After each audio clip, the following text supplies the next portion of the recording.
What's going on, everybody? It is Cinco de Mayo. This is Devore. This is the Not for Debate podcast.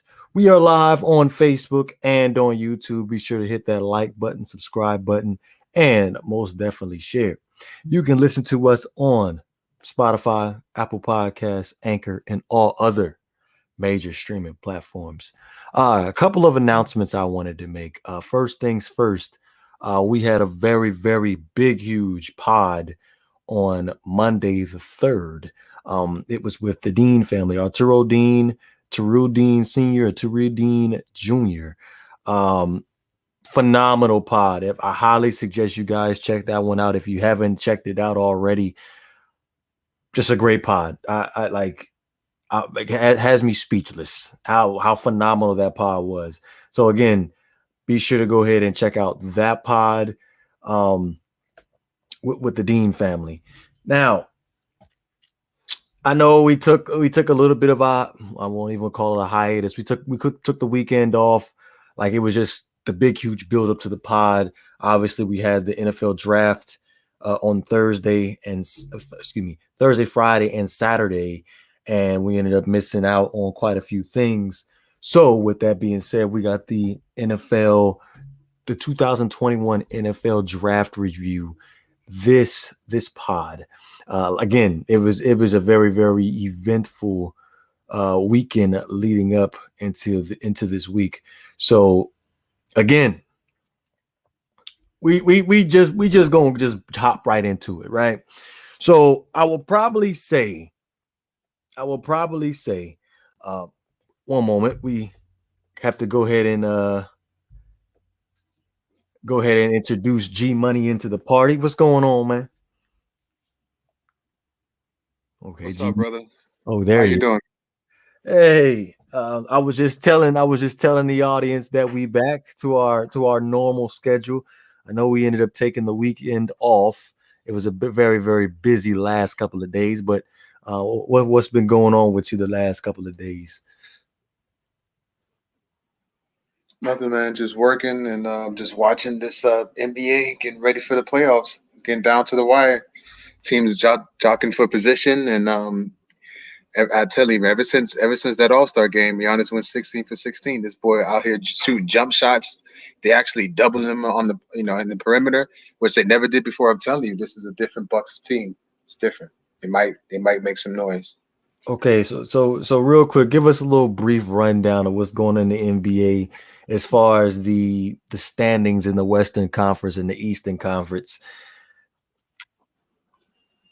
Okay, so right now the Lakers are in sixth seed. They're not. I mean, they won the other night, but they might be in the running for a play-in. You know that game. You know that Mm-hmm. basically towards the end of the season, 7, 8, 9, and 10 all play each other to get into the playoffs. So they might be the greatest seventh seed ever if they get to that point. The East, Brooklyn and Philly, they're going back and forth for the number one seed right now. Brooklyn is on top. Miami's at 6 right now. I don't know if they're going to hold on to it. I think Boston might drop to 7th, but they can get 5th. From 3 to 8, they're all within like 3 or 4 games of each other, so that can switch up. Brooklyn and Philly are the top seeds in the East. As far as Utah, they're actually Phoenix overtook them at the top spot. So right now, Phoenix is the number one seed. Mm. For the nation's capital fans, where do the Washington Wizards currently sit in the East standings?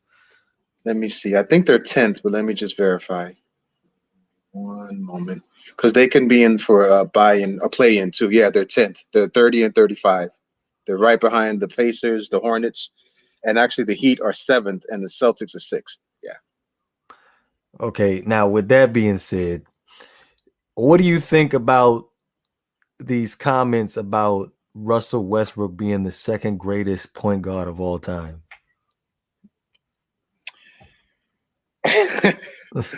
Again, it's kind of hard because that's my man. You know what I'm saying? I love Westbrook. I love his game. I love the energy and heart he plays with. But come on now. Come on. I mean, you got John Stockton. You got Isaiah Thomas. You got Jason Kidd. Steve Nash. You can't put him as the second. The greatest point guard is obviously Magic, but second, that's debatable. But it can't be Westbrook. Maybe top 10. Top 10? Actually, I would put Stockton over Isaiah Thomas. Okay, because I can probably think of 10 point guards right now that I would take over Westbrook. Well, we're talking about all time his career. Right now, is he the best point guard in the league? Of course not. But he's still getting triple doubles and still balling. So I'm don't just saying, think he's that bad. Plus, I see. they have a chance to get into the playoffs. I'm not gonna disregard the triple double, but I'm just saying though, like, what are those numbers if you ain't winning? That's my only point.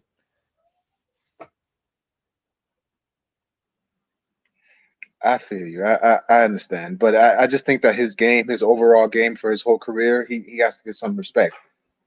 He has to. But second all time, no. Come on now, that's too much. Come on, stop it. Second I think that all people time just played with 4 disregard superstars. Yeah, that's true. I mean, listen, I can't defend him. That's my guy. Like I just gotta. But he plays with so much energy and so much heart. So I got to defend him. I guess so. So let me ask you this one more question before we actually hop into the draft review. As far as the Milwaukee Bucks go, I love the Bucks. I love Giannis. Giannis is I'm kind of one leg out the boat when it comes down to Giannis because Giannis is all showing in the regular season, and then when we end up going to the playoffs, we end up seeing a totally different Giannis. Now, with the role players that they currently have on the Milwaukee Bucks, we talking Chris Middleton, Drew Holiday. Do you think there's a possibility they have a chance that they can compete in the East when the playoffs start?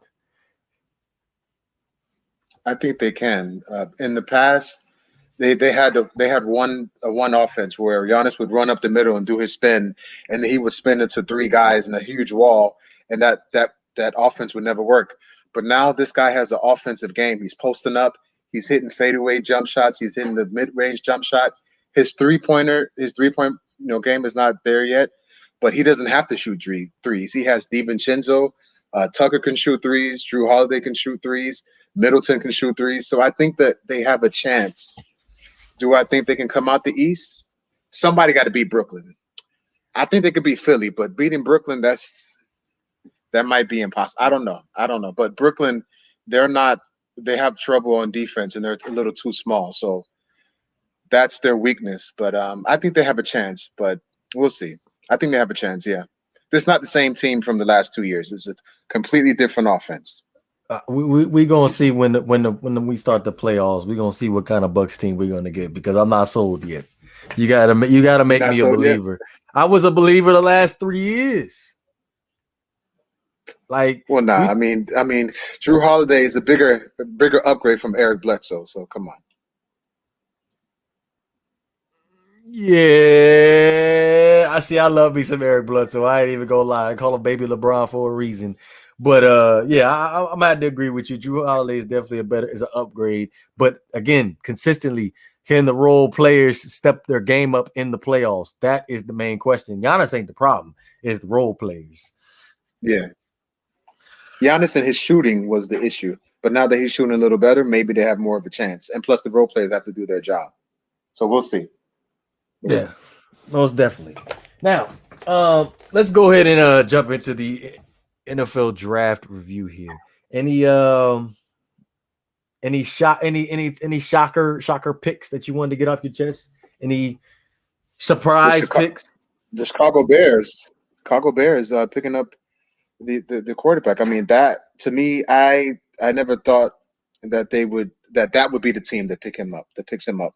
I thought that he would fall to, honestly, I thought the 49ers would pick him up, or maybe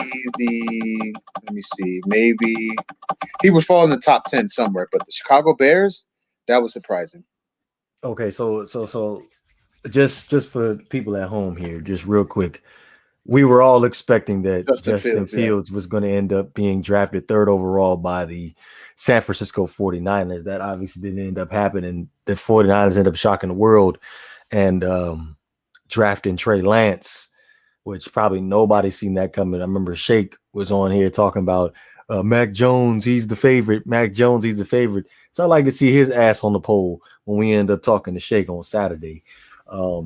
With that being said, yeah, most definitely Justin Fields sliding all the way to the 11th pick. Would you say that makes the Chicago Bears playoff contenders with Justin Fields as the quarterback? Of course. Even when he wasn't there, they were playoff contenders. So with that defense that they have, with that talent at QB, yes, of course. I'm not surprised that they picked the quarterback. I'm just surprised that he fell to number 11. That's what I'm surprised with. Of course they were going to pick a quarterback. I mean, come on. Anybody's better than Trubisky.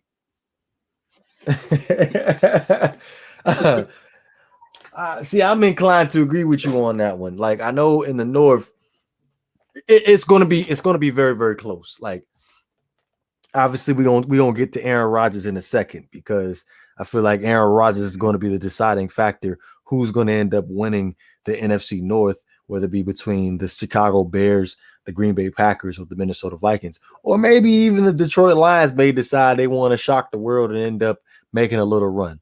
We don't know, but yes, I'm 1000% agree with you with Justin Fields as far as him sliding all the way to the 11th pick. That was an excellent pickup slide for the Chicago Bears and makes them immediate contenders, considering what they had to deal with at the quarterback position over the last couple of years. Now, it was that's what I wanted to get to was the Denver Broncos. They end up stealing away Patrick Surtain Jr. from the Dallas Cowboys at the ninth pick. I was gonna say, like, if you look at that Denver Broncos defense, like it's gonna look like it's gonna be all right. It seems like they're gearing up. The makeup for the Denver Broncos defense is to stop the Kansas City Chiefs. Let me read you some of these DBs that the Denver Broncos have on their roster currently right now. They got a squad. Yes, they ended up picking up Kyle Fuller out of free agency. They picked up Ronald Darby out of free agency. They already had Justin Simmons, who was one of the best safeties in the league. And then, obviously, like I said, they end up picking up Patrick Surtain Jr. And not to mention the pass rush that they have.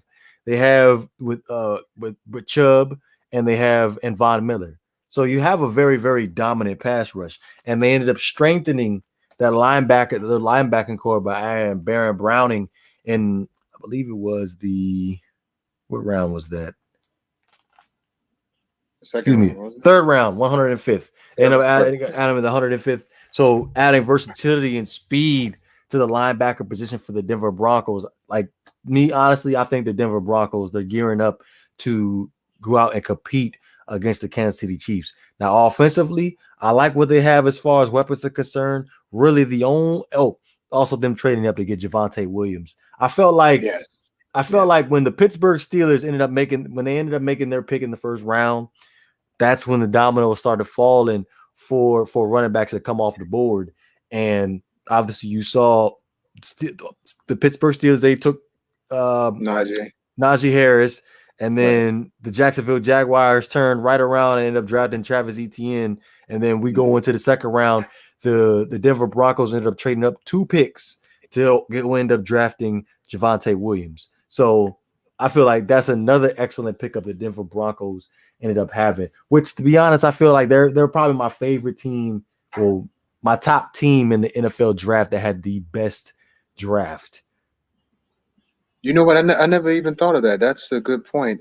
They're gearing up to dethrone the Chiefs because there's really no one else in that division that you have to worry about. I mean, Oakland, they're still not there. Los Angeles Chargers, I guess they're a decent team, but you gear up to beat the Kansas City Chiefs, and I think you beat them with pass rushing.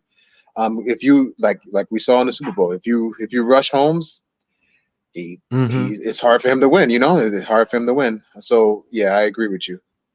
I think that. Do you think that they would dethrone the Chiefs though? Do you think they can win the division this year, the Broncos?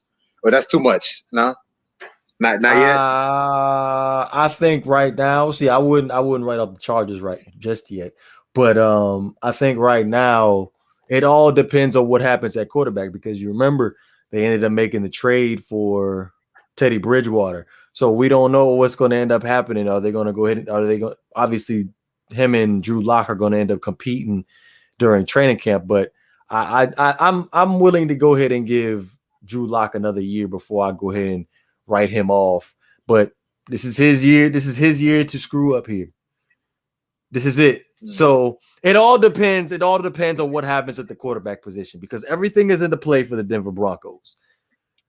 It wouldn't surprise me. They have the running game. They have the defense. Yeah. Yes, the defense I think is going to be extremely dominant. I think people need to pay more attention to the defense coming into the 2021 season. But as far as the AFC, the West, the AFC West is concerned, I think right now, if I was to pick, I'm going to go ahead and go with the Los Angeles Chargers. I like what I saw from Justin Herbert. They have an excellent, I wouldn't say excellent weapons at receiver, but they ended up losing Hunter Henry in free agency. They filled that void with Jared Cook, but I'm not really a fan of Jared Cook.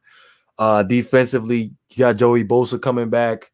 Derwin James is coming back. So defensively, they look good. The Chargers look good. Bosa, it's like I've never watched him play. Like, is he going to play eventually? He's always hurt. It just seems like he's always injured. When he's in there, he's dominant. I'm putting it like that. When Bosa's in there, he can be extremely dominant. So hopefully this will be the year where we have a healthy Derwin James. We have a healthy Joey Bosa. So you know what? I think yes. I think Denver probably going to be. I think Denver is going to be the key contender with the Kansas City Chiefs coming out of the AFC West.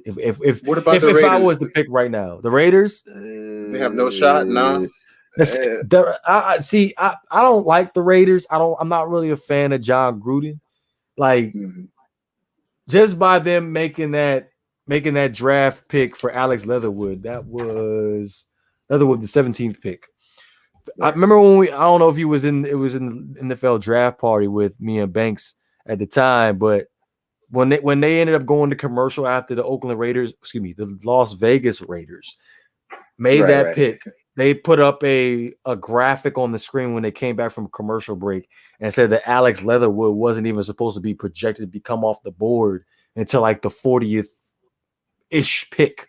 So it just got me thinking for real, like to go back to the 2019 draft when the Raiders ended up drafting Clinton Farrell instead of the defensive end Josh Allen.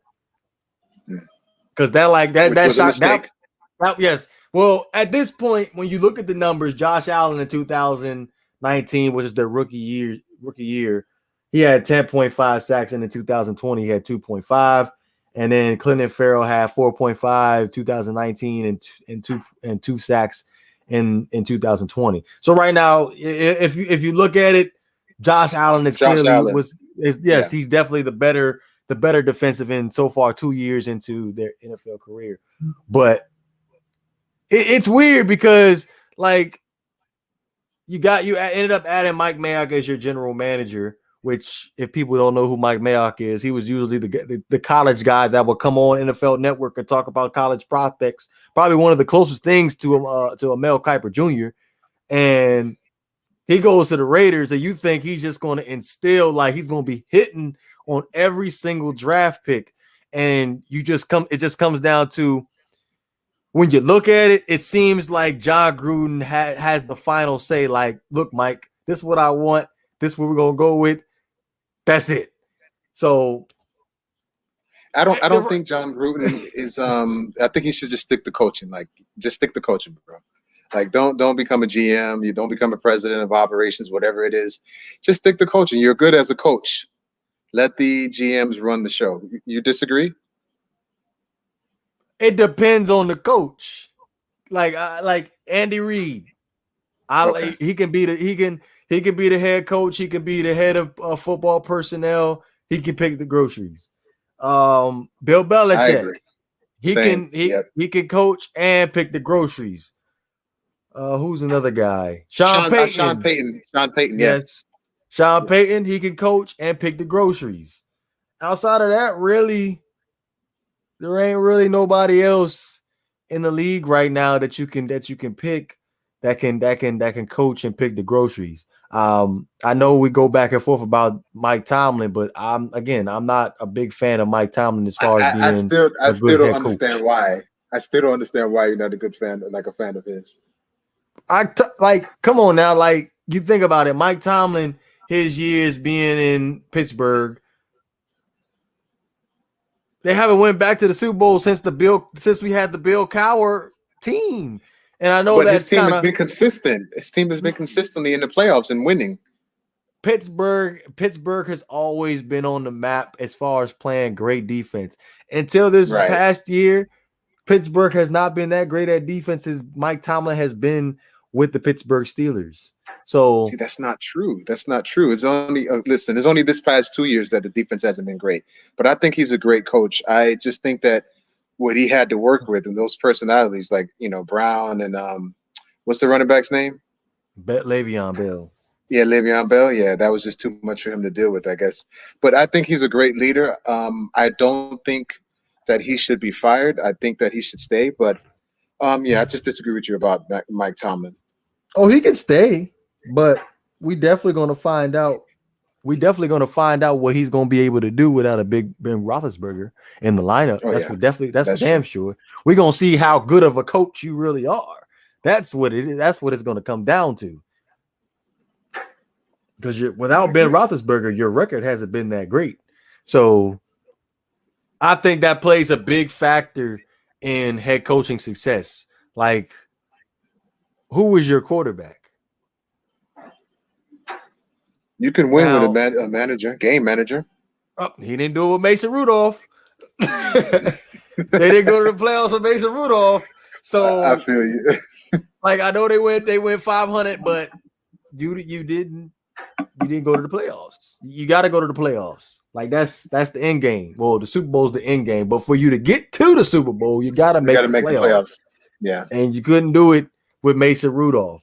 Now, I did want to put out a couple more wild card picks as far as the NFL draft is concerned. Now,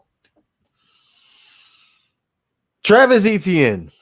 I know we was all in the party talking about Travis you didn't like Etienne. That pick. Yeah, I hate that pick. I hated it. And I had the opportunity to sit down and like really think about it. And I was like where does this fit in? Like you got James Robinson, he rushed for over 1,000 yards. Like what could you possibly do with a Travis Etienne that you can't do with a James Robinson? And my point to you was, what's wrong with having two great running backs? I mean, not that they're at that level, but back in the day when the Dolphins had Ronnie Brown and Ricky Williams, it worked. And they were running the Wildcat. That's a different type of offense. But I'm just saying, having two good, decent running backs doesn't hurt. I'm not a fan of having two running backs on two number one guys on a roster. Like I wouldn't say Edwards is the number one guy though. Come on, no. Who? I wouldn't say. I think that Etienne is better than the guy they have now, or has his potential to be better than the guy they have now. I would agree with you as far as potential wise, but again, like you got the 25th overall pick. You obviously have more other prioritizing needs than running back. Like you were set at running back. You had 1,000-yard rusher. Why wouldn't you invest that 25th pick on a defensive player or adding an offensive lineman? You can never have too many offensive linemen.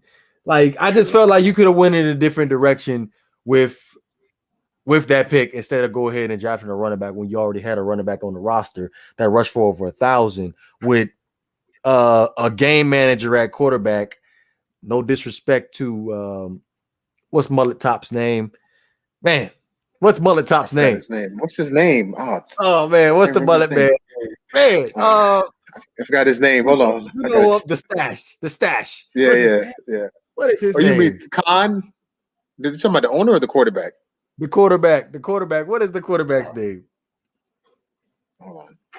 It'll come back to me. But by you rushing for over 1,000 with a mediocre quarterback play, that speaks highly to me. And you call for over 300 yards, receive for over 300 yards.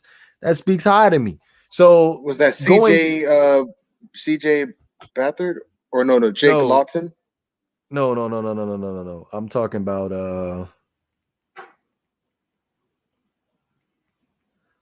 it'll come. I'm drawing up a blank right now.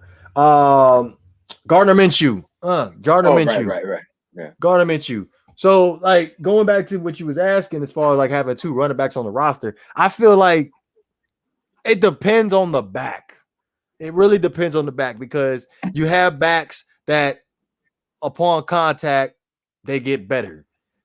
For example, you got Derrick Henry. At the beginning of his career, he was splitting carries with DeMarco Murray. Obviously, that stole some shine from DeMarco Murray. Excuse me, not DeMarco Murray. Derrick Henry. You didn't get to see what Derrick Henry could possibly be by him being the primary guy. You saw they ended up going in free agency probably 2 years after 2 years removed from DeMarco Murray, and they end up getting Jerick McKinnon. And Jerick McKinnon, he was their third down receiving back, and they saw what they could get out of Derrick Henry on a regular basis. No, you're not going to be on the bench on third down. You're going to be our every down back. So I feel like when it comes down to having 2 stud running backs on the roster, like I just feel like that just takes away from the main guy's rhythm and flow. Like, wait, do you think Darren Sproles was a main guy? What team in his day?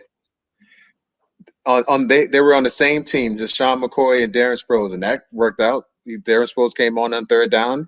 He played a lot of receivers. He actually run the ball, and it worked. And LaShawn still got his numbers. He still was an MVP candidate. So I hear what you're saying. It would make more sense to pick something else that you need. But again, like Banks said, you pick the best available option. And I guess for Jacksonville, the best option was another running back. Maybe they might trade the running back that they have now. You never know.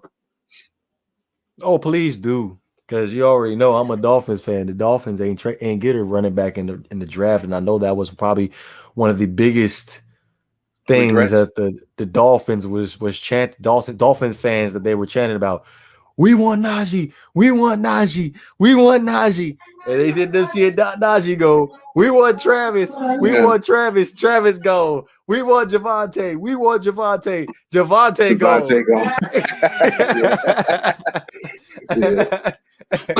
So, like, I take James Robinson 1,000. I will take James Robinson. That's how dominant. Like, I remember seeing us playing the Jaguars Thursday Night Football, and I was like, man, who is this dude catching the ball like this? And then like I was in the fantasy leagues or whatever, and nobody picked James Robinson. He was just sitting on my bench because at the time the Jaguars are going back and forth who was going to end up being their starter or whatever. But it's like him catching the ball out of the backfield, just his versatility, being able to line up in the slot. Like, James Robinson is the ultimate package that you want on your team. Like, I agree. Why would you get Travis Etienne? Imagine having 2 talents like that. Line them both in the backfield or both at receiver. Just imagine having 2 James Robinsons, or not that Travis Etienne is the same player, but I'm just saying, like, if you can have 2 things that are great, go for it. Just saying. But I want to ask you a question, though. What about the Ravens? Did you like their draft? Because I think that they were actually winners on the draft, too. I like the Ravens pickup of the receiver, Rashad Bateman. And they got another receiver in the second round, didn't they? The Ravens. I'm trying to believe think. They did. Off the top of my head, the Ravens. Taylon Wallace. Okay. That'll help. Listen, that'll help the guy that you hate. Look. It's not hate for Lamar Jackson. I want to make that perfectly clear from the jump. Because I know you like kind of like the same way with the Kevin Durant. Yeah. When it comes down to Lamar, well, when it comes down to the Ravens in general, everybody wants to put the blame on the offensive coordinator. Everybody wants to put the blame on the play calling, but nobody want to look at what Lamar is doing. Like, let's take this into in full spectrum here, right? When you have Lamar Jackson, because I heard people complain about we're not letting Lamar Jackson, we're letting Lamar Jackson stay in the pocket and throw the football. That's what a quarterback is supposed to do. So now when the offense changed to more read option for Lamar, now it's the offensive coordinator's fault. Like, Ravens fans, make up your freaking mind, right? So now you added two receivers. You added Sammy Watkins in free agency. You added Rashad Bateman in the first round, and then we just Taylor Wallace in the second round. You got the receivers now. So now at this point, when we go into the 2021 season and we talk about Lamar Jackson, we put the chips on the table. Yeah. The chips are on the table. I don't want to hear nothing. I don't want to hear nothing. Because that's all I've heard is complaints. So wait, they got to win the division. That's or they just got to make the playoffs. I need to see some progression from Lamar Jackson being able to throw to receivers outside of the hashes. That's what I need to see. If I can get that, then I'm cool. But going back to the whole hate thing, I don't hate him. I just want to see you do better, play better, elevate your level of play. Like, we know that you're mobile. We know that you could be a home run hitter on any given play. But I want to see you be a consistent pocket passer. Throw the ball down the field. Yes, I agree with you. I need to see that. That's all I need to see. No hate. And again, Lamar is young. He still has room to improve. But that's just all I want to see from Lamar Jackson. But as far as the Baltimore Ravens draft is concerned, I did like the pickup of the two receivers, and I know they ended up getting an edge rusher. Yes, my boy Jayson Oweh. I love Jayson Oweh. Jayson Oweh, I believe Notre Dame, reminds me of a young Aldon Smith. Oh, you said what? G Money? He went to Penn State, right? Penn State. Oweh. Excuse me, Penn State. I'm thinking about JOK. Reminds me of a Aldon Smith, long, lanky, 6'5", got the long arms. Honestly, I felt like between him and Jaylen Phillips were the two best mixed breeds as far as being able to stop the run and rush the passer. Like, I love them two guys, and I felt like the Baltimore Raiders made an excellent pick by ended up drafting Jayson Oweh. I agree. Who else? Who else got a? Oh, go ahead. Sorry. I was going to go since we on in the AFC North. The Cincinnati Bengals. Let's talk about the Cincinnati Bengals real quick, right? So with the fifth pick, I was sold that the Cincinnati Bengals were was going to go Penei Sewell. That was my pick for them because, like,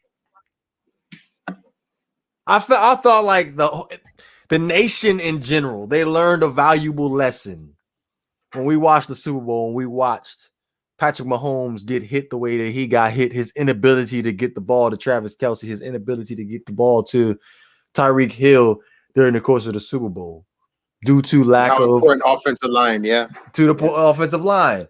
So you would think the Cincinnati Bengals would be smart enough to go in the draft and get the best offensive lineman available, and then possibly go come back in the first round or do whatever you needed to do to go ahead and get Joe Burrow another weapon or whatever in the second round. That was my mindset. I hear you, but I think they went with receiver because you can always get another offensive line in another round, which they did. They ended up getting Jackson Carman, I think he is, the guy from Clemson. So he's not. I get that he's not. What's the guy's name? The guy that they should have drafted.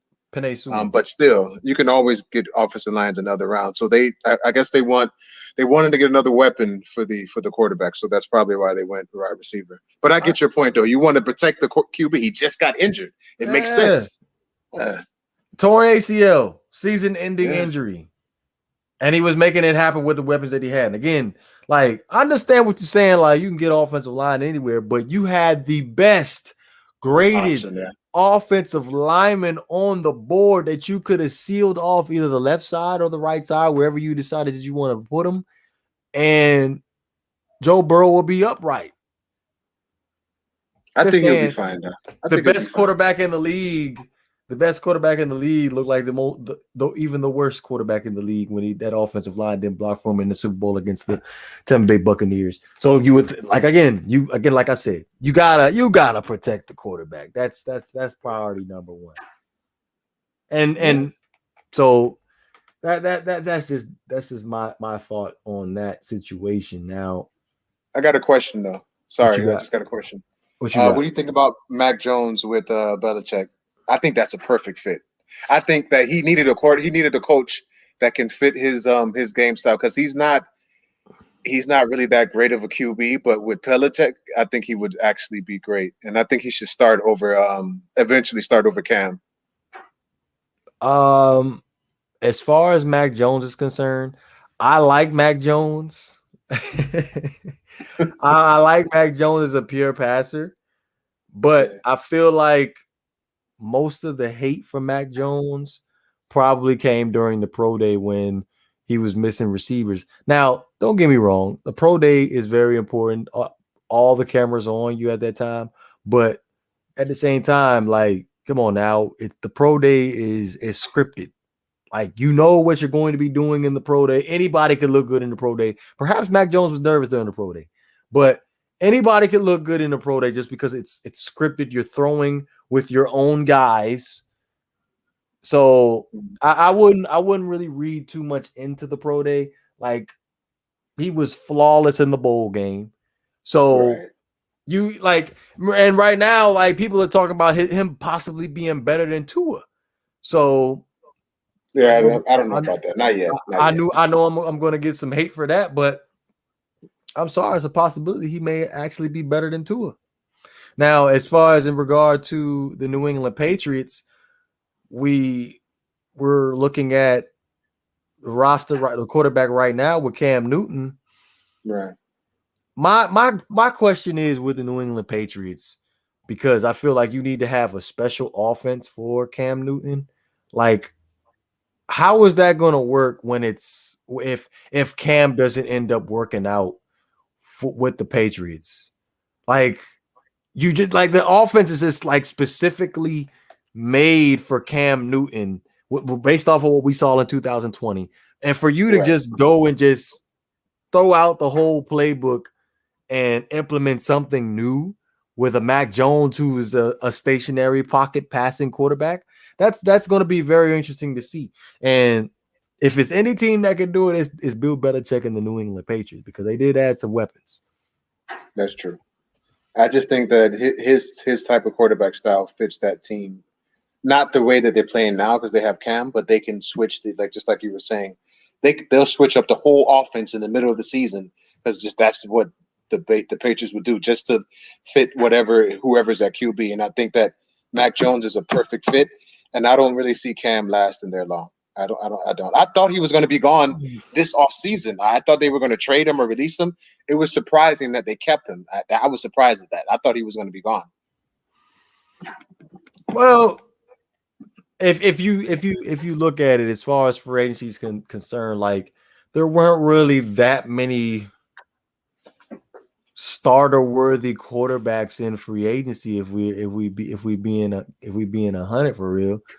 Like, I think probably the best one was Cam. It probably was Cam. So this is why I'm a strong believer in that the NFL needs to switch up their schedule a little bit. I think the draft needs to come first, like the NBA. That's one thing I admire about the NBA. They always have the draft first and then free agency second. Now I understand it's going to be some player issues as far as salary is concerned, because the draft ends up coming first. That means free agency players, they're not going to end up getting paid as much. But if they did it that way, it would be a whole lot better for teams. And because you sit you at the New England Patriots, you sitting at what, the 15th pick? Right. I don't have it in front of me right now. Yeah, like, they're 15. Yeah, the 15th pick, and you didn't know that you was going to be able to. You didn't know Mac Jones was going to slide all the way to y'all to 15. And don't forget, Justin Fields was slid all the way to the 11th pick. Yeah. So, like, who would have known? Like, all these teams would have passed up on Justin Fields and Mac Jones. Now, here's another reason. Let me just throw this situation at you. Let's just say if they did have it the other way, where they had the draft first and then free agency second.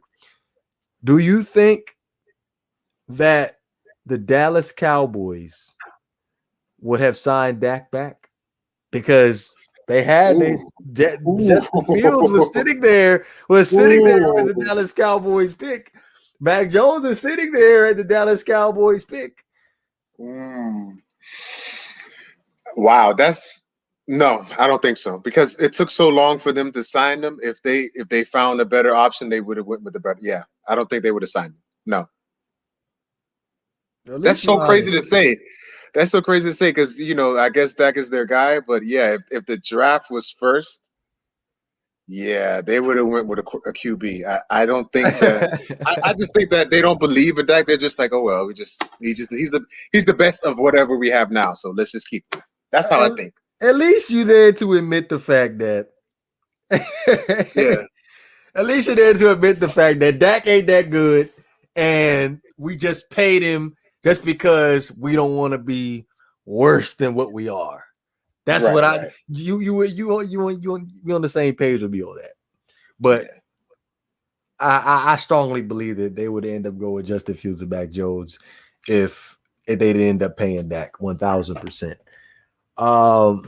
There's one more player I did want to get to before we end up moving to the last topic, because we getting on that 40-minute. We're on that 42-minute mark right now. But Kyle Pitts, that was that hurt my feelings, bro. That hurt my feelings. Oh my god, that hurt my feelings.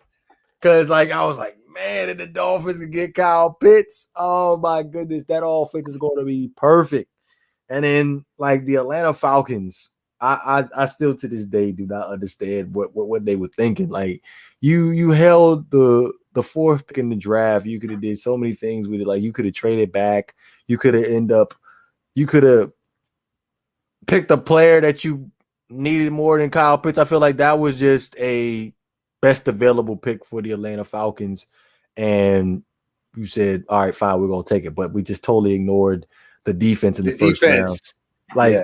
Obviously they ended up getting some players in later on in the draft. But honestly, Patrick Surtain was on the board. You could end up getting Patrick Surtain. You could have got Micah Parsons. You have multiple options to pick from the Atlanta Falcons, and you ended up going Kyle Pitts.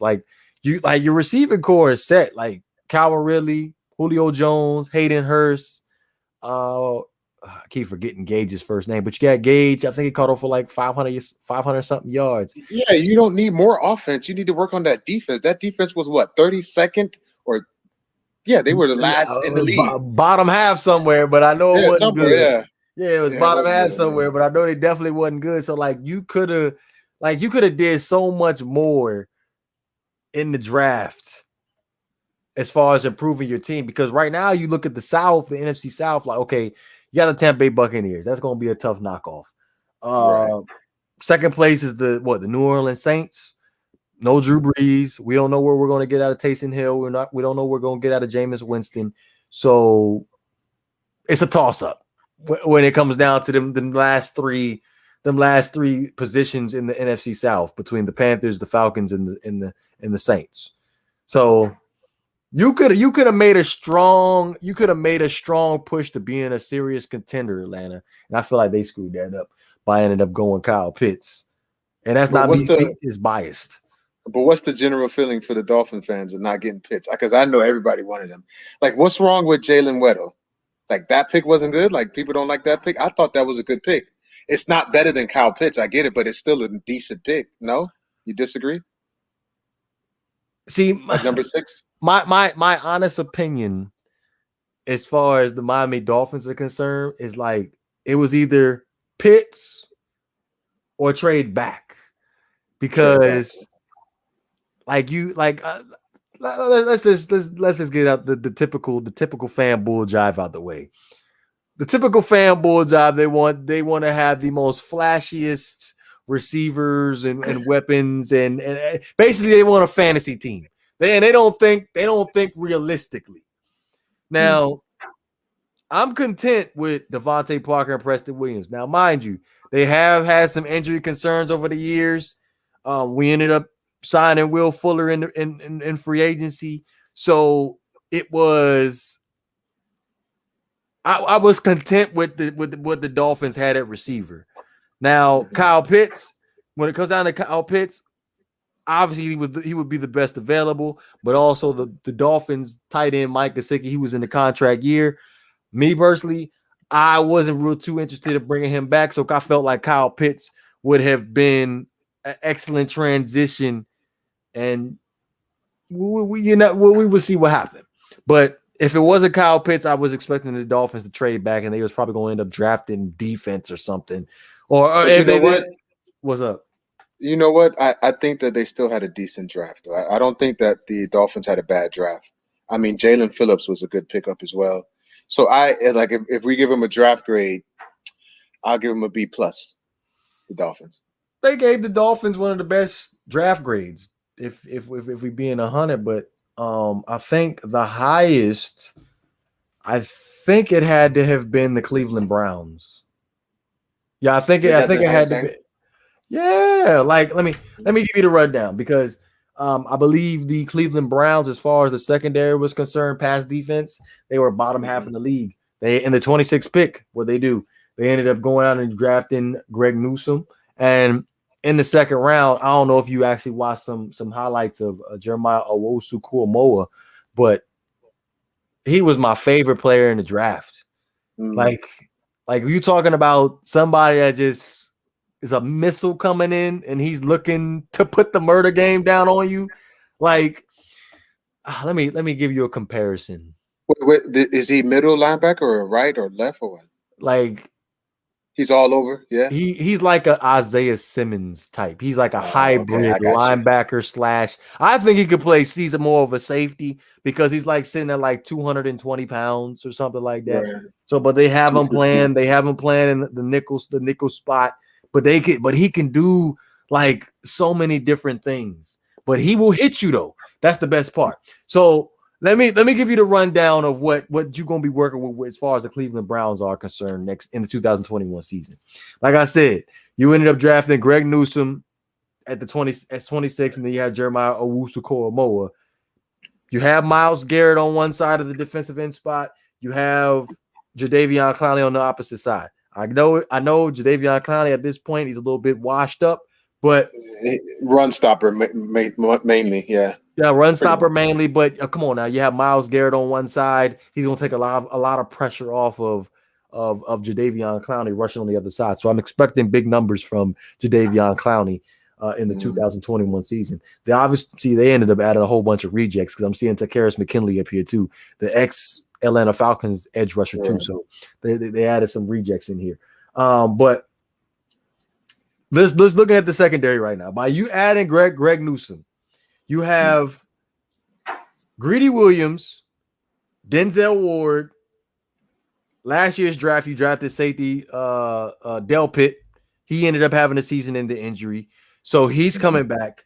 And then you went in free agency, and you ended up signing John Johnson. I believe that was Banks's old safety from the Rams. So their defense is looking solid right now. Yeah. The defense is looking solid. Now, before we end up closing this thing out, because I know you didn't get the opportunity to talk about your Eagles. Like, what you think of the Eagles draft? What you got for me? Man, it doesn't matter because they're gonna. It was a good draft, but we're gonna not be a good team for a while. But I think Devontae Smith will help. I thought that was a good pickup. Overall, it was a decent draft. I expect them to not be good. Like it's gonna be a process. It's crazy, Philly, the process, even with the football team. But yeah, it's going to be a process for the Eagles. But the draft, I think they did well. They did okay. It's not going to turn into any results right now, but I think eventually we're going to come out and be a good team. We're just going to have to suffer for a while, about 2-3 years, I believe. My only issue with y'all was the fact that y'all could have ended up trading back further in the draft. Y'all could have got more picks. That's my only issue with y'all. Like y'all decided y'all wanted to trade with Dallas to go up two spots, and y'all wanted to end up drafting Devontae Smith, but you should have ended up staying at 6, and you could have ended up drafting whoever you wanted to draft. I agree. Yeah, we were talking about that the other day. So I feel like you could have drafted Devontae Smith at number 6, and then possibly if you didn't want to go that route at 6. You could have traded that pick, and you could have got him at 10. You could have went 4 spots, and you could have possibly have gotten Devontae Smith. I agree. I hear you. Listen, I have no expectations of the Eagles right now. So they're going to suck. I feel like the Eagles just played a game of musical chairs because you ended up making that trade with the Dallas Cowboys from where you go to 12-10. Like. What did y'all give up to go from 12 to 10? Was it like a 3rd round pick? I think it was it's a 3rd, and I think 2 3rd-round picks. I believe. See, like I told you, when we had this discussion about the Eagles as far as their players right now, the cupboards are bare right now. Y'all needed all the picks you could get. Yeah. While you traded 3rd round picks. You know how good quality defensive players are in the 3rd round? Yeah, I agree. Listen, I can't really say anything. Their draft wasn't that good. I mean, it was okay, but they could have done better. They could have traded down. But again, before we end up closing this thing out, I did want to run this rumor by you. Well, it's not really a rumor, but the part about the Eagles is a rumor.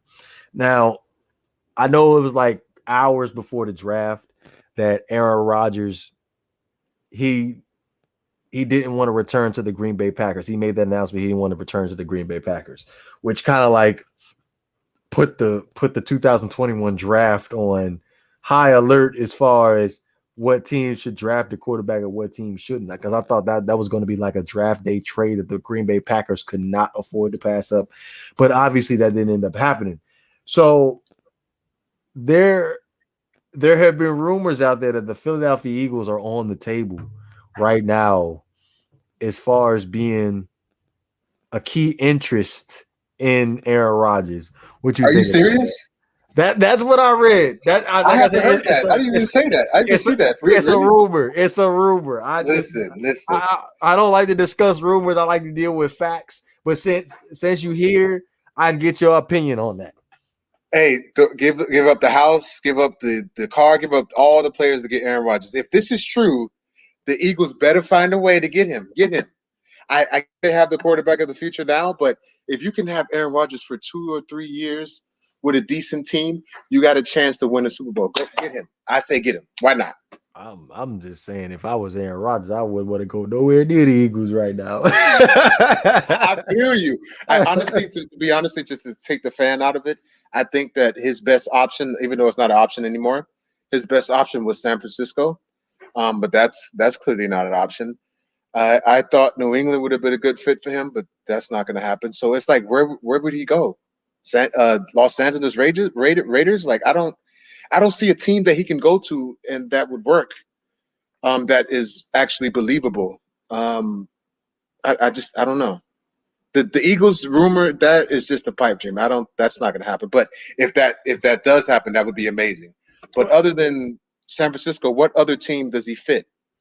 Well, at this point, I don't even think San Francisco's on the board right now, considering how they Right, drafted Atlanta. They have Jimmy Garoppolo, but come on, now it's Aaron Rodgers. Almost every single team is on the table when it comes down to talk about the one of the best quarterbacks of all time.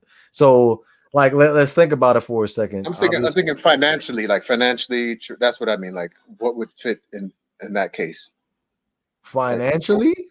Well, Well, what would teams have to give up? I don't think Philly would be on the board unless they ended up making the trade after the June 1st. But the asking price, it's looking like you're looking to pay at least 2 first-round picks in a second. That's the asking price. But the only team that I could possibly see off the top of my head right now that could pull a trade off like this, and it could be beneficial for Aaron Rodgers and the Green Bay Packers, is the Miami Dolphins. Oh my God! Why? Because the Dolphins, they have like the next 3 years, the Miami Dolphins have 2 first-round picks. Okay. 2022, 2003, 2024. They have 2 first-round picks. So you can have Tua sit behind Aaron Rodgers for the next 4 years, have him learn, and then possibly win a championship. I feel like if you give up the 2 first-round picks in a second, like next for the 2021 draft, you're really not hurting yourself because like you kept the whole team intact. You didn't have to give up no players to get Aaron Rodgers. You gave up draft picks. So the Dolphins are instant Super Bowl contenders by adding Aaron Rodgers to the roster to the team. Can you imagine that? I agree with that defense that the Dolphins have in that team. Yeah. Can you imagine that the Miami Dolphins put that trade on and go? Based on the history for the Dolphins, that's highly unlikely, but you never know. We'll see. We'll see in due time. We will see in due time. Listen, this is the same team that picked up Dante Culpepper instead of Drew Brees. I have no faith in the Dolphins. I'm sorry. I think that was years ago. In defense of that, before we end up closing this out, is like when you think about it, Drew Brees had a career-threatening shoulder injury. Now think of it back then. At the time, when you talk about career-threatening, especially on the throwing arm, obviously you're going to go with the other guy. And Culpepper, I think Culpepper had like a torn ACL or something like that. So if we was to do it all over again, I think I would still go with Culpepper. Oh my God. Because still like Breeze had like he had a shaky career, first tenure of his career with the San Diego Chargers. It wasn't exactly phenomenal like you see with the New Orleans Saints, but I think I would take Culpepper still just because of the career-threatening shoulder injury that Drew Brees ended up having. No, it didn't work, but okay. Final thoughts before we end up closing this thing out, man? I just think that people need to think before they react. I think people, have too much pride, and it's so much easier to just walk away and just let things go instead of just taking someone's life. You mess up that person's life and that person's family, and you mess up your own life. I just think people need to relax and just think before they react, and just be safe out there because it's real dangerous times right now. Yes, 1,000%. To piggyback off of that, since we have in a moment, I just feel like people just hold grudges too much. Yeah. I feel like just learn how to let things go. It's a lot healthier for you. Yes, it's so much more peaceful. Like it's a lot healthier for you. Mm-hmm. So, with that being said, this is Cinco de Mayo. I did a little bit of research. It's because up until today, I did not even know what Cinco de Mayo meant. It's obviously it's a Mexican holiday, and basically we're celebrating the Mexican army victory over the France at the Battle of Puebla during the Franco-Mexican War in 1862. It's like it's their independence, yeah. Yeah, so for those at home that did not know that, there you go. History lesson in the Not for Debate podcast. We do it all here. We do it all. But be sure to go ahead and hit that like button, subscribe button. You can listen to us on Apple Podcasts, Spotify, Anchor, and all other major streaming platforms. This is the Not for Debate. We will be back Saturday evening, 9 p.m. Eastern time. G Money and DeVore, this is the Not for Debate podcast. We are up out of here, man. Peace out.